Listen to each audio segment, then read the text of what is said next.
ಸ್ನೇಹಿತರೆ ನಮಸ್ಕಾರ. ನಮ್ಮ ನಾಡು ನುಡಿ ಯೂಟ್ಯೂಬ್ ಚಾನೆಲ್ಗೆ ಸ್ವಾಗತ. ಸ್ನೇಹಿತರೆ, ಶ್ರೀ ಶಂಕರಾಚಾರ್ಯರ ಜೀವನ, ಸಾಧನೆ, ಜನಪ್ರಿಯತೆ ಸಾಗರದಷ್ಟು ವಿಶಾಲವಾದುದು, ಆಳವಾದುದು. ಭಾರತದ ಜನಸಾಮಾನ್ಯರಿಗೆ ಆಚಾರ್ಯರ ಪ್ರತಿಭೆ, ಪ್ರಭಾವ, ದಯೆ, ಕ್ಷಮೆ, ಮಾಡಿದ ಸಮಾಜ ಸೇವೆ ಮೊದಲಾದ ವಿಷಯಗಳ ಅರಿವೇ ಇಲ್ಲದಂತಾಗಿದೆ. ಮೊದಲಿಗೆ ಶಂಕರಾಚಾರ್ಯರ ಕಾಲ ಯಾವುದು ಅಂತ ತಿಳಿಯೋಣ. ಆದಿಶಂಕರಾಚಾರ್ಯ ಭಗವತ್ಪಾದರು ತಮ್ಮ ಜೀವನವನ್ನು ಸಂಪೂರ್ಣವಾಗಿ ಸಮಾಜ ಸೇವೆಗೆ ತಮ್ಮನ್ನು ತಾವೇ ತೊಡಗಿಸಿಕೊಂಡವರು. ಆಚಾರ್ಯರು ಮಾನವ ಧರ್ಮ ಪ್ರಸಾರಕ್ಕಾಗಿ ಸ್ಥಾಪಿಸಿದ ದ್ವಾರಕಾಪುರಿ ಕಂಚಿ ಮಠಗಳ ಪ್ರಕಾರ ಅವರ ಕಾಲ ಕ್ರಿಸ್ತಪೂರ್ವ 557ರ ಸುಮಾರಿಗೆ ಕೊಂಡೊಯ್ಯುತ್ತದೆ. ಭಗವತ್ಪಾದ ಶಂಕರರು ನಂತನ ಸಂವತ್ಸರ ವೈಶಾಖ ಶುಕ್ಲ ಪಂಚಮಿ ದಿನ ಜನಿಸಿದರೆಂಬ ವಿಚಾರದಲ್ಲಿ ಭಿನ್ನಾಭಿಪ್ರಾಯವಿಲ್ಲ. ಇಂದಿಗೂ ವೈಶಾಖ ಶುಕ್ಲ ಪಂಚಮಿ ದಿನ ಶಂಕರ ಜಯಂತಿಯನ್ನು ಎಲ್ಲರೂ ಎಲ್ಲೆಲ್ಲೂ ಆಚರಿಸುತ್ತಾರೆ. ಆದಿಶಂಕರಾಚಾರ್ಯರ ಕಾಲ ಕ್ರಿಸ್ತಪೂರ್ವ 557 ಎಂದು ಸಾಕಷ್ಟು ಗ್ರಂಥಗಳು ಪುರಾವೆಗಳನ್ನು ನೀಡಿವೆ. ಆಚಾರ್ಯರ ಸಮಕಾಲೀನರಾದ ಕುಮಾರಿಲ ಭಟ್ಟರ ಕಾಲ ಕ್ರಿಸ್ತಪೂರ್ವ 509 ಎಂದು ಸುಪ್ರಸಿದ್ಧ ಜೈನ ಗ್ರಂಥ ಜಿನವಿಜಯ ಹೇಳುತ್ತದೆ. ಕುಮಾರಿಲ ಭಟ್ಟರು ಶಂಕರಾಚಾರ್ಯರನ್ನು ಭೇಟಿಯಾಗಿದ್ದರೆಂದು ಶಂಕರ ವಿಜಯದಲ್ಲಿ ಹೇಳಿದೆ. ಕಾಶ್ಮೀರದಲ್ಲಿ ಒಂದು ಬೆಟ್ಟದ ಮೇಲೆ ಶ್ರೀ ಶಂಕರಾಚಾರ್ಯರ ದೇವಸ್ಥಾನವಿದೆ. ಈ ದೇವಸ್ಥಾನವನ್ನು ಅಶೋಕನ ಮಗ ಜೈಲೋಕನು ಕ್ರಿಸ್ತಪೂರ್ವ 2020ರಲ್ಲಿ ಕಟ್ಟಿಸಿದನೆಂದು ವಿದ್ವಾಂಸ ಕನ್ನಿಂಗ್ಹ್ಯಾಮ್ ಹೇಳುತ್ತಾನೆ. ಆಚಾರ್ಯರ ಗ್ರಂಥಶೈಲಿ, ಭಾಷಾಶೈಲಿ ಪ್ರಾಚೀನ ಕಾಲಕ್ಕೆ ಹೋಲುತ್ತದೆ. ಹೀಗಾಗಿ ಶ್ರೀ ಶಂಕರಾಚಾರ್ಯರ ಕಾಲ ಕ್ರಿಸ್ತಪೂರ್ವ 557 ಎಂದು ಅಂದಾಜಿಸಬಹುದು. ಇನ್ನು ಆಚಾರ್ಯರ ವಂಶ ಹೇಗೆಂದರೆ, ಭರತಖಂಡ ವಿಶಾಲವಾದ ದೇಶ. ಅದರ ದಕ್ಷಿಣದಲ್ಲಿರುವ ಕೇರಳ ಪ್ರಾಂತ್ಯದಲ್ಲಿ ಪೂರ್ಣಾ ನದಿಯ ದಡದಲ್ಲಿರುವ ಕಾಲಟಿ ಎಂಬುದು ಬಹು ಸುಂದರವಾದ ಗ್ರಾಮ. ಇಲ್ಲಿರುವ ನಂಬೂದ್ರಿ ಬ್ರಾಹ್ಮಣರು ದಯಾಳುಗಳು, ದೈವಭಕ್ತರು ಮತ್ತು ವೇದಾಭ್ಯಾಸದಲ್ಲಿ ಅಗ್ರಗಣ್ಯರು ಎಂದು ಪ್ರತೀತಿ. ಇಂತಹ ಪಂಡಿತ ಮನೆತನಕ್ಕೆ ಸೇರಿದ ಶಿವಗುರು ಎಂಬ ವಿದ್ವಾಂಸರು ತಮ್ಮ ಪತ್ನಿ ಆರ್ಯಾಂಬರೊಂದಿಗೆ ಅನ್ಯೋನ್ಯವಾಗಿ ಶಾಸ್ತ್ರೋಕ್ತ ವಿಧಿಗಳನ್ನು ಮಾಡುತ್ತಾ ಸುಖ ಸಂಸಾರ ನಡೆಸುತ್ತಿದ್ದರು. ಶ್ರೀಮಂತರು ಹಾಗೂ ಬೇಡಿದವರಿಗೆ ಸಹಾಯ ಮಾಡುತ್ತಿದ್ದ ದಯಾಳುಗಳು ಆಗಿದ್ದರು. ಆದರೂ ಚಿಂತೆ ಮಕ್ಕಳಾಗಲಿಲ್ಲವೆಂಬ ಕೊರಗು. ಆರ್ಯಾಂಬೆ ಮಹಾಪತಿವ್ರತ ಶಿರೋಮಣಿ. ಕೇವಲ ಚಿಂತೆ ಮಾಡಿದರೆ ಏನು ಪ್ರಯೋಜನ? ಪುತ್ರ ಸಂತಾನಕ್ಕಾಗಿ ದೇವರನ್ನು ಬೇಡುವ ಎಂದು ಗಂಡನಿಗೆ ಹೇಳಿದಳು. ಬೇಡಿದವರ ಬಯಕೆಯನ್ನು ಸಲ್ಲಿಸುವ ಕಲ್ಪವೃಕ್ಷ ಶಿವನು. ಶಿವನನ್ನು ಕುರಿತು ತಪಸ್ಸು ಮಾಡಿ ಒಬ್ಬ ಪುತ್ರನನ್ನು ಪಡೆಯೋಣ ಎಂಬ ನಂಬಿಕೆ ಆ ದಂಪತಿಗಳಿಗೆ. ಕಾಲಟಿಗೆ ಹತ್ತಿರವಿರುವ ಶ್ರೀ ಚಂದ್ರಮೌಳೇಶ್ವರ ದೇವಸ್ಥಾನಕ್ಕೆ ಹೋಗಿ ಪ್ರಾರ್ಥನೆಯನ್ನು ಸಲ್ಲಿಸಿ ಲೋಕ ಕಲ್ಯಾಣಕ್ಕಾಗಿ ದುಡಿಯುವ ಪ್ರತಿಭಾವಂತ ಸುಪುತ್ರನೇ ಬೇಕು ಎಂದು ಶಿವನನ್ನು ಬೇಡಿದರು. ಅವರ ಮನೆತನದ ಹಿರಿಮೆ ಈ ರೀತಿ ಇದೆ. ಇನ್ನು ಶಂಕರಾಚಾರ್ಯರ ಜನನ ನಂದನ ಸಂವತ್ಸರದ ವೈಶಾಖ ಶುಕ್ಲ ಪಂಚಮಿ ವಸಂತ ಋತು. ಆ ದಿನ ಜ್ಯೋತಿಷ್ಯರು ಶಿಶುವಿನ ಜಾತಕ ಗ್ರಹಬಲಗಳನ್ನು ಲೆಕ್ಕ ಹಾಕಿ ಈ ಶಿಶುವು ಅಪ್ರತಿಮ ಮಹಾಪುರುಷನು, ತ್ರಿಜಗವಂದಿತನು ಆಗುವನು, ಸಾಕ್ಷಾತ್ ಶಂಕರರ ಅವತಾರ ಎಂದು ಭಾಸವಾಗುತ್ತಿದೆ. ಈ ಶಿಶುವಿಗೆ ಶಂಕರ ಎಂದು ಹೆಸರಿಡಿ ಎಂದು ಎಲ್ಲರೂ ಒಕ್ಕೊರಳಿನಿಂದ ಹೇಳಿದರು. ವಸಂತ ಋತುವಿನಲ್ಲಿ ಜನಿಸಿದ ಶಂಕರರು ಬಹಳ ಚಿಕ್ಕ ವಯಸ್ಸಿನಲ್ಲಿಯೇ ಬಹು ಅದ್ಭುತವಾದ ಬುದ್ಧಿಶಕ್ತಿ, ನಿರಾಳವಾದ ಹೃದಯ ವೈಶಾಲ್ಯ, ನಡೆನುಡಿಯಲ್ಲಿ ನಮ್ರತೆ, ದೀನದಲಿತರಲ್ಲಿ ಕರುಣೆ ಪ್ರದರ್ಶಿಸುತ್ತಿದ್ದರು. ಮಾತೃಭಾಷೆಯ ಜೊತೆಗೆ ಸಂಸ್ಕೃತ, ಪ್ರಾಕೃತ ಮತ್ತು ಮಾಗಧಿ ಭಾಷೆಗಳಲ್ಲಿ ಅದ್ಭುತ ಪರಿಣತೆ. ಶಂಕರರು 8ನೇ ವರ್ಷದೊಳಗೆ 4 ವೇದಗಳನ್ನು ಸಂಪೂರ್ಣವಾಗಿ ಮನನ ಮಾಡಿಕೊಂಡು 12ನೇ ವಯಸ್ಸಿಗೆ ಸಕಲ ಶಾಸ್ತ್ರ ಪ್ರವೀಣರಾಗಿ 16ನೇ ವರ್ಷಕ್ಕೆ ಭಾಷ್ಯಗಳನ್ನು ರಚಿಸಿ ಪೂರೈಸಿದರಂತೆ. ಶ್ಲೋಕ, ಭಜನೆ, ಕೀರ್ತನೆ ರಚಿಸುವುದರಲ್ಲೂ ಸಿದ್ಧಹಸ್ತರಾಗಿದ್ದರು.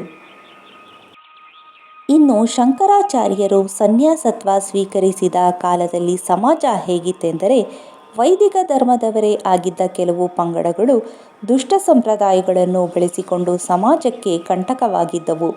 ಆ ಪಂಗಡಗಳಲ್ಲಿ ಮುಖ್ಯವಾದವುಗಳೆಂದರೆ ತಂತ್ರಪಂಥದ ತಂತ್ರಿಗಳು, ವಾಸುಪತರು, ಕಾಪಾಲಿಕರು, ಗಾಣಪತ್ಯರು, ಕೌಮಾರರು, ಪಂಚರಾತ್ರರು, ಇವರು ಭಿನ್ನ ಭಿನ್ನ ಸಂಪ್ರದಾಯಸ್ಥರಾಗಿ ದೇವರಿಗೆ ನರಬಲಿ ಮಧುಮಾಂಸಗಳ ನೈವೇದ್ಯ ಮಾಡಿ ತಾವು ತಿಂದು ತೇಗಿ ಉನ್ಮಾದದಿಂದ ಜನಗಳಿಗೆ ತೊಂದರೆ ಕೊಡುತ್ತಿದ್ದರು.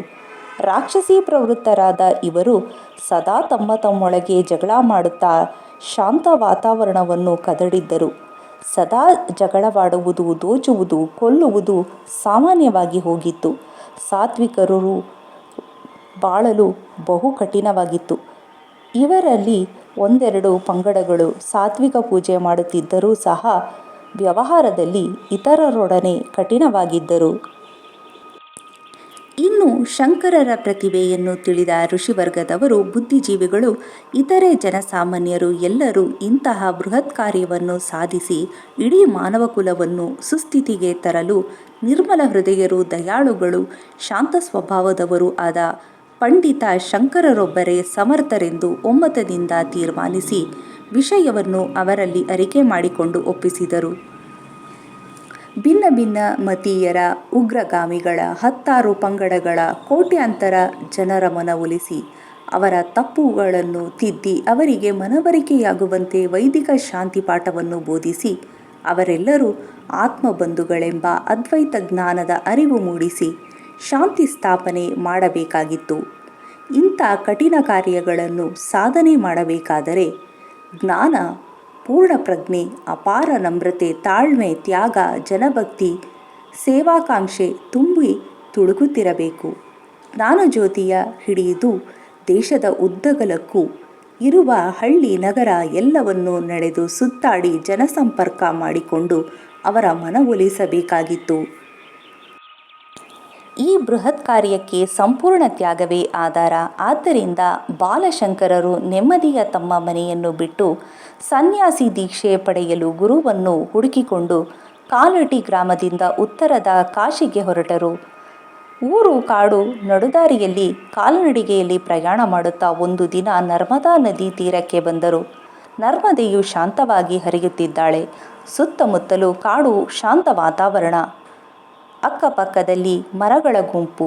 ಪಕ್ಕದಲ್ಲೇ ವಿಶಾಲವಾದ ಪ್ರಾಕಾರವುಳ್ಳ ಓಂಕಾರೇಶ್ವರ ದೇವಾಲಯ. ಶಂಕರರು ತುಂಬ ಹೃದಯದಿಂದ ಅಂದು ಅಲ್ಲಿಯೇ ತಂಗಿದ್ದರು. ಪಕ್ಕದಲ್ಲಿಯೇ ಸದ್ಗುರು ಕುಲಾಶ್ರಮ ಇದೆಯೆಂದು ತಿಳಿಯಿತು. ಅಲ್ಲಿಗೆ ಹೋಗಿ ವಿಚಾರಿಸಲಾಗಿ ಅದು ಶ್ರೀಮನ್ನಾರಾಯಣ, ವಸಿಷ್ಠ, ಪರಾಶರ, ವ್ಯಾಸ, ಗೌಡಪಾದ ಗುರುಂಪರೆಯಿಂದ ಬಂದ ಗುರುಕುಲಾಶ್ರಮ. ಶಂಕರರು ಹೋದ ಕಾಲಕ್ಕೆ ಆಗಿದ್ದವರು ಗುರು ಗೋವಿಂದಪಾದರು ಗವಿಯಲ್ಲಿ ಸಮಾಧಿಸ್ಥರಾಗಿ ಕುಳಿತಿದ್ದರು. ಶಂಕರರಿಗೆ ಅವರಲ್ಲಿ ಭಕ್ತಿ ಮೂಡಿತು. ತನ್ನನ್ನು ಶಿಷ್ಯರಾಗಿ ಮಾಡಿಕೊಂಡು ಸನ್ಯಾಸಿ ದೀಕ್ಷೆ ಕೊಡಬೇಕೆಂದು ಕೇಳಿಕೊಂಡರು.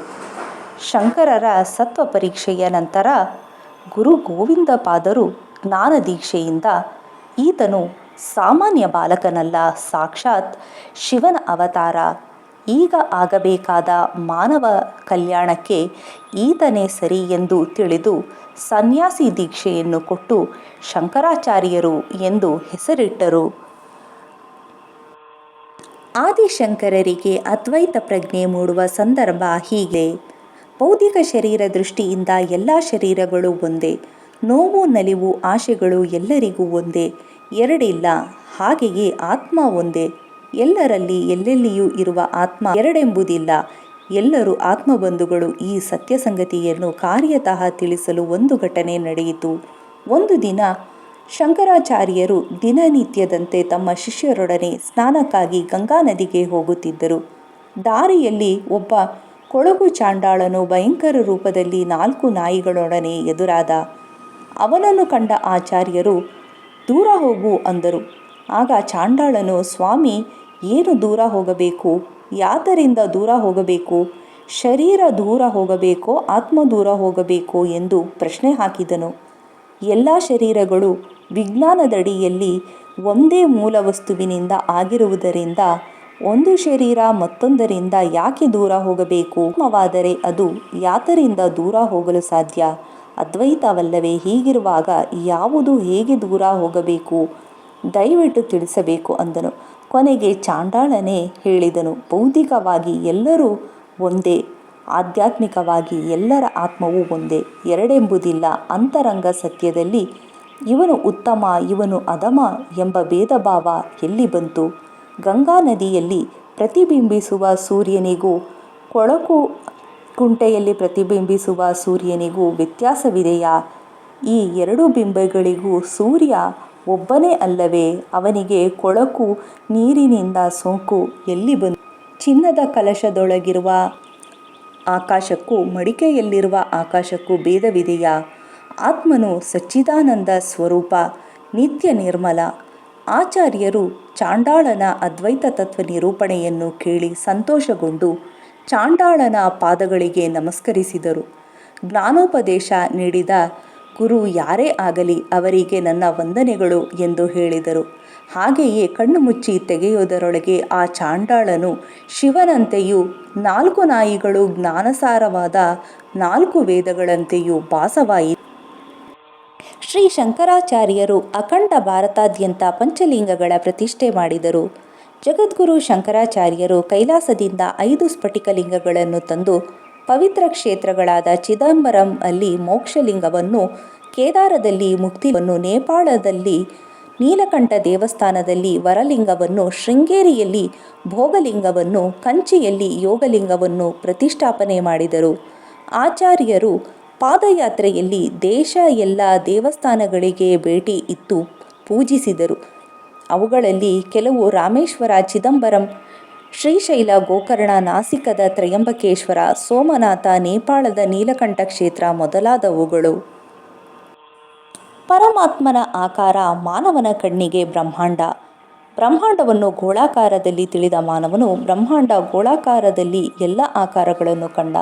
ಅಂತ ಬ್ರಹ್ಮಾಂಡ ಭೂ ಮಾನವನ ಅಲ್ಪದೃಷ್ಟಿಗೆ ಕಾಣಿಸುವಂತೆ ಕಿರಿದಾದ ಗೋಳಾಕಾರ ಲಿಂಗ, ಸಮುದ್ರದಲ್ಲಿ ಅಲೆಗಳ ಹೊಡೆತಕ್ಕೆ ಗಗನಕ್ಕೇರಿದ ಜಲತುಂತುರುಗಳ ಪುನಃ ಸಮುದ್ರವನ್ನೇ ಸೇರುವಂತೆ ಪರಮಾತ್ಮನಿಂದ ಚಿಮ್ಮಿದ ಆತ್ಮತುಂತುರುಗಳು ಅಂತರಂಗದಲ್ಲಿ ಸದಾ ಪರಮಾತ್ಮನ ಚಿಂತನೆ ಮಾಡುತ್ತಾ ಶಿವಲಿಂಗ ಬ್ರಹ್ಮಾಂಡದಲ್ಲಿ ಲೀನವಾಗುತ್ತದೆ. ಅದ್ವೈತ ತತ್ವದಲ್ಲಿ ಜೀವಾತ್ಮನಿಗೆ ಪರಮಾತ್ಮನ ಸ್ಮರಣೆ, ಹಂಬಲ ನಿತ್ಯ ನಿರಂತರ. ಹೀಗೆ ಆಚಾರ್ಯರು ದೇಶದ ಉದ್ದಗಲಕ್ಕೂ 3-4 ಬಾರಿ ಪಾದಯಾತ್ರೆ ಮಾಡಿ ಸಾಮಾನ್ಯ ಜನರಿಂದ ಹಿಡಿದು ಎಲ್ಲ ಧರ್ಮದ ಪಂಡಿತೋತ್ತಮರಿಂದ ಮನ್ನಣೆ ಪಡೆದು ಅವರೆಲ್ಲರೂ ಯತಿವರ ಸರ್ವಧರ್ಮ ಸಮನ್ವಯಾಚಾರ್ಯ ಶ್ರೀ ಜಗದ್ಗುರು ಶಂಕರಾಚಾರ್ಯರಿಗೆ ಕಾಶ್ಮೀರದ ಶಾರದಾ ಮಂದಿರದ ಸರ್ವಜ್ಞ ಪೀಠವನ್ನು ಅಲಂಕರಿಸುವಂತೆ ಅರಿಕೆ ಮಾಡಿಕೊಂಡರು. ಇನ್ನು ಕಾಶ್ಮೀರವು ಕೈಲಾಸವಿದ್ದಂತೆ ಅಷ್ಟೇ ಪ್ರಕೃತಿ ಸೌಂದರ್ಯ, ಹಾಗೆಯೇ ಸಂಸ್ಕೃತ ವಿದ್ಯಾವೈಭವಕ್ಕೂ ಪ್ರಸಿದ್ಧಿ. ಅಲ್ಲಿ ಸಕಲ ಶಾಸ್ತ್ರಗಳಲ್ಲಿ ಉನ್ನತ ಶಿಕ್ಷಣ ದೊರಕುತ್ತಿತ್ತು. ವಿದ್ವಾಂಸರ ದೇಶವೆಂದೇ ಹೆಸರುವಾಸಿ. ಕಾಶ್ಮೀರವು ಶಾರದಾ ಕ್ಷೇತ್ರವೆಂದು ಪ್ರಸಿದ್ಧಿ. ಭಗವತಿ ಶಾರದಾ ದೇವಿಯ ಪ್ರಾಚೀನ ಮಂದಿರವಿದೆ. ಶಾರದಾ ಮಂದಿರದ ಪಕ್ಕದಲ್ಲಿ ಶಾರದಾ ಕುಂಡವೆಂಬ ಸರೋವರವಿದೆ. ಈ ಸರೋವರದಲ್ಲಿ ಸ್ನಾನ ಮಾಡಿದರೆ ಅಜ್ಞಾನಿಗೆ ಜ್ಞಾನವೂ ರೋಗಿಗೆ ಆರೋಗ್ಯವೂ ಲಭಿಸುತ್ತಿತ್ತಂತೆ. ಈ ಶಾರದಾ ದೇವಿಯ ಮಂದಿರದಲ್ಲಿ ಮಹೋನ್ನತವಾದ ಸರ್ವಜ್ಞ ಪೀಠವನ್ನು ಆರೋಹಣ ಮಾಡಬೇಕಾದರೆ ಮಹಾಪಂಡಿತರು, ಸಕಲ ಶಾಸ್ತ್ರ ಪಾರಂಗತರು, ದೈವಜ್ಞರು ಆಗಿರಲೇಬೇಕು. ಇಲ್ಲವಾದರೆ ಬಾಗಿಲು ತೆರೆಯುತ್ತಿರಲಿಲ್ಲ. ಶಂಕರಾಚಾರ್ಯರು ದಕ್ಷಿಣ ದ್ವಾರದ ಕಡೆ ಬರುತ್ತಿರುವಾಗ ಬಾಗಿಲು ತೆರೆದು ಆಚಾರ್ಯರನ್ನು ಸ್ವಾಗತಿಸಿದರು. ಶಂಕರಾಚಾರ್ಯರು ಸರ್ವಜ್ಞ ಪೀಠಾರೋಹಣ ಮಾಡಿದರು. ಸರ್ವಜ್ಞ ಪೀಠದಿಂದ ಉಪದೇಶ ಮಾಡಿದರು. ಭಿನ್ನಾಭಿಪ್ರಾಯಗಳು ಮಾನವರಲ್ಲಿ ಸಹಜ, ಆದರೆ ಅಭಿಪ್ರಾಯ ಭೇದಗಳು ಮಾನವ ಕುಲಕ್ಕೆ ಮಾರಕವಾಗಬಾರದು ಎಂದು ಎಚ್ಚರಿಸಿದರು. ಲೋಕ ಕಲ್ಯಾಣಕ್ಕಾಗಿ ಮಾನವರೆಲ್ಲರೂ ಶಾಂತಿಯಿಂದ ಬಾಳಿ ಜೀವನ್ಮುಕ್ತರಾಗಬೇಕೆಂಬ ಅದ್ವೈತ ತತ್ವವನ್ನು ಉಪದೇಶಿಸಿದರು. ಪರಮಪೂಜ್ಯರು ಮರಣ ಹೊಂದುವುದಿಲ್ಲ ಎಂಬ ನಾಣ್ಣುಡಿ ಇದೆ. ಆಚಾರ್ಯರ ನಿರ್ಣಯ ಸ್ಥಳದ ವಿಚಾರದಲ್ಲಿ ಭಿನ್ನಾಭಿಪ್ರಾಯವಿದೆ. ನಮ್ಮ ಶೃಂಗೇರಿ ಮಠದ ಅಭಿಪ್ರಾಯದ ಪ್ರಕಾರ ಆಚಾರ್ಯರು ಸರ್ವಜ್ಞ ಪೀಠವನ್ನು ತ್ಯಜಿಸಿ ಕೈಲಾಸ ಪರ್ವತದ ಒಂದು ಗುಹೆಯೊಳಗೆ ಹೋಗಿ ಕಣ್ಮರೆಯಾದರು. ಹಿಂತಿರುಗಿ ಬರಲಿಲ್ಲ. ಆಗ ಅವರಿಗೆ ಕೇವಲ 32 ವರ್ಷ ವಯಸ್ಸಾಗಿತ್ತು. ಪರಂಜ್ಯೋತಿಯ ಜ್ಞಾನಕಿರಣ ಧರೆಗಿಳಿದು ಮಾನವರ ಮನದಂಗಳವ ಬೆಳಗಿ ಮತ್ತೆ ಶಿವಲಿಂಗ ಬ್ರಹ್ಮಾಂಡದಲ್ಲಿ ಲೀನವಾಯಿತು. ಸ್ನೇಹಿತರೆ, ನಿಮಗೆ ಈ ವಿಡಿಯೋ ಇಷ್ಟ ಆಗಿದ್ದಲ್ಲಿ ಲೈಕ್ ಮಾಡಿ, ಶೇರ್ ಮಾಡಿ ಮತ್ತು ಕಮೆಂಟ್ ಮಾಡಿ. ನಮಸ್ಕಾರ.